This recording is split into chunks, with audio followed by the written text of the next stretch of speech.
जय श्री राम।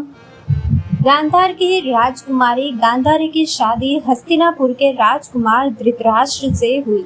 चूंकि वह जन्म से ही अंधे थे, उनकी पत्नी बनने के बाद गांधारी ने प्रण किया कि वो भी अपनी आंख पर पट्टी बांध लेगी ताकि अपने पति की नेत्रहीनता को खुद भी अपना सके। उन्होंने ये फैसला लिया कि वह उस दुनिया को नहीं देखेगी जिसे उनके पति नहीं देख सकते। अपने विवाह के दिन से ही उन्होंने खुद को नेत्रहीन बना लिया। इसके बाद उनके जीवन में दो अवसर ऐसे आए जबकि उन्होंने अपनी आंखों पर बंदी पट्टी खोली। वो मौके आखिर कौन से थे? इसका क्या प्रभाव पड़ा? गांधारी के बारे में कहा जाता था कि वह अंतर्ज्ञान से जानती थी कि उनके आसपास और लोगों के मन में क्या चल रहा है। विश्व ने गांधारी के गुणों और कुरु वंश के गौरव को देखते हुए इस विवाह का प्रस्ताव रखा, जिसे गांधारी के पिता सुबल ने स्वीकार कर लिया। आंख पर पट्टी बांधकर गांधारी अपने पति के साथ समान धरातल पर रहना चाहती थी। हालांकि ये भी कहा जाता है कि गांधारी ने ऐसा करके एक नेत्रहीन व्यक्ति से विवाह करने के लिए बाध्य किए जाने पर इस तरह अपना मौन विरोध जाहिर किया। गांधारी का अपनी आंखों पर पट्टी बांधने का फैसला उनके चरित्र की दृढ़ता, त्याग और पतिव्रता धर्म के प्रति उनकी निष्ठा को भी दिखाता है।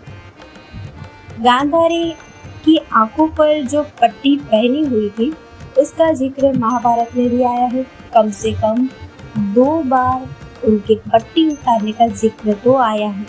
वो दोनों बहुत खास क्षण थे और जब उन्होंने आंख से पट्टी हटाई तो वो मौके ऐसे थे कि हर कोई स्तब्ध रह गया। महाभारत के स्त्री पर्व में प्रसंग है जहाँ युद्ध के बाद गांधारी अपने मृत पुत्रों विशेष रूप से दुर्योधन को देखने के लिए कुरुक्षेत्र जाती है। कुछ व्याख्याओं में कहा जाता है कि उन्होंने तब अपनी आंखों से पट्टी हटाई। उन्होंने युद्ध के मैदान में पड़ी लाशों के बीच अपने पुत्रों को मृत देखा। इस समय वह अंदर से इतने गुस्से में थी कि उनके सामने जो आ जाता वो गुस्से से भस्म ही हो जाता। उस समय कृष्ण ने पांडवों को उनके सामने नहीं आने के लिए कहा। जब उन्होंने पट्टी बांध ली तब कृष्ण के साथ पांडव उनसे और धृतराष्ट्र से मिलने आए।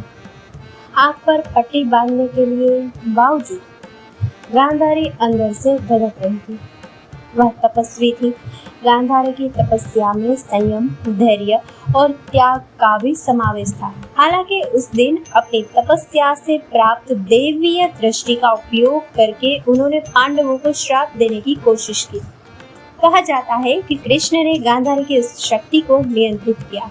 तब गांधारी को अपनी पट्टी के निचले पोर से केवल युधिष्ठिर का पैर का अंगूठा नजर आया और वह गांधारी के ताप के कारण काला पड़ गया।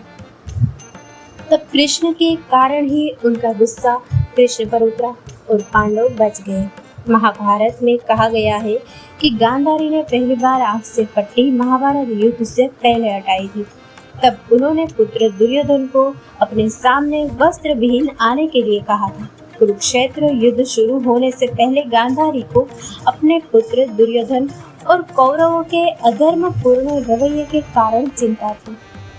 वह जानती थी कि युद्ध में पांडवों की सेना विशेष रूप से भगवान कृष्ण के मार्गदर्शन में बहुत शक्तिशाली है। माँ की भावनाओं और तपस्या की शक्ति के कारण गांधारी ने दुर्योधन को युद्ध में अजय बनाने की कोशिश की। गांधारी ने दुर्योधन को अपने पास बुलाया। इसका कारण यह था कि गांधारी अपनी तपस्या से प्राप्त दैवीय शक्ति का उपयोग करके दुर्योधन के शरीर को वज्र के समान कठोर करना चाहती थी। उनकी दृष्टि में इतनी शक्ति थी कि वह जिस अंग को देख लेती वह अजय हो जाता। दुर्योधन अपनी माता के आदेश का पालन करने के लिए वस्त्रहीन अवस्था में जाने को तैयार था, लेकिन रास्ते में भगवान कृष्ण ने उसे रोका।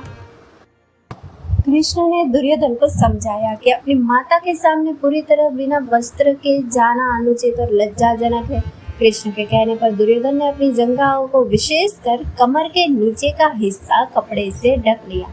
जब दुर्योधन गांधारी के सामने आया तब गांधारी ने अपनी आंखों की पट्टी हटाई जो उन्होंने वर्षों से पहनी थी उनकी तपस्या की शक्ति ऐसी थी कि उनकी दृष्टि ने दुर्योधन के शरीर के उन हिस्सों को जिन्हें उन्होंने देखा वज्र के समान कठोर कर दिया।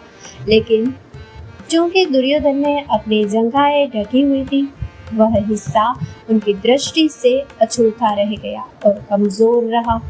यही कमजोरी बाद में युद्ध में दुर्योधन की हार का कारण बनी। भीम ने युद्ध के अंतिम चरण में 18वें दिन दुर्योधन की जंघाओं पर गदा से प्रहार किया, जिससे वह पराजित हुआ।